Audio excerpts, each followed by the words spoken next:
Yo! Na day na live guys! Today kukuha tayo ng bike sa Mendez. Let's go! Ganito pala ginagawa namin guys pag nakuha kami ng bike. Bago yun, nag-withdraw pala muna ako sa bangko ng cash kasi kulang yung pambayad ko mamaya. Tapos pagkatapos, dumiretso na kami dun sa bahay ni seller. Pagdating dito, syempre, negotiation muna. Good morning pala boss, good morning.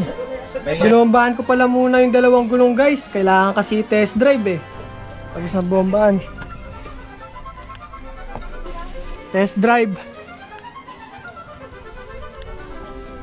Hindi naangat, wala sa tono. Hindi, pero maayos namin yan. Buwasan pa, di na kayo buwasan. Di na mo, sagad na daw yung sabi to. Sagad na talaga. Okay lang sa vlog ko. Okay lang yun. 6, 7, 8, 9, 10, 11. Bilangin niyo po. Toy, bilangin mo din. Para sure. Ang dami pag-guardia ni boss oh. Hindi makakatawad no pag tumawad, yari ka. All goods na. Okay na boss. Landil.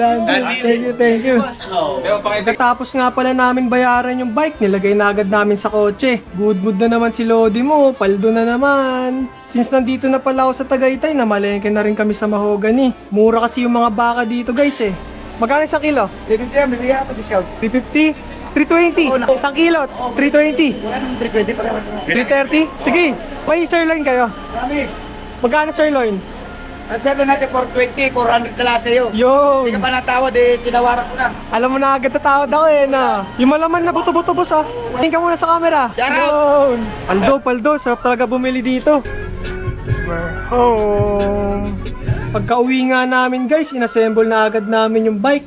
Napakaangas nga nito.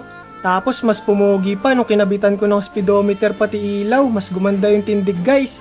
Kung naghahanap pala kayo na affordable na bike accessories, recommended ko sa inyo tong Blackbird na brand. Bago ko pala ibenta yung mga bike guys, ginagamit ko muna para panalo na, paldo pa. Kaya dito nag-night ride kami ng tatay ko sa Bermosa. Tingnan nyo naman yung ilaw na to, mas maliwanag pa sa kinabukasan ko. Pagkatapos namin mag-bike, nag-drive-thru kami dito sa Burger King. Napakahaba kasi ng pila sa loob. Life hacks ba guys?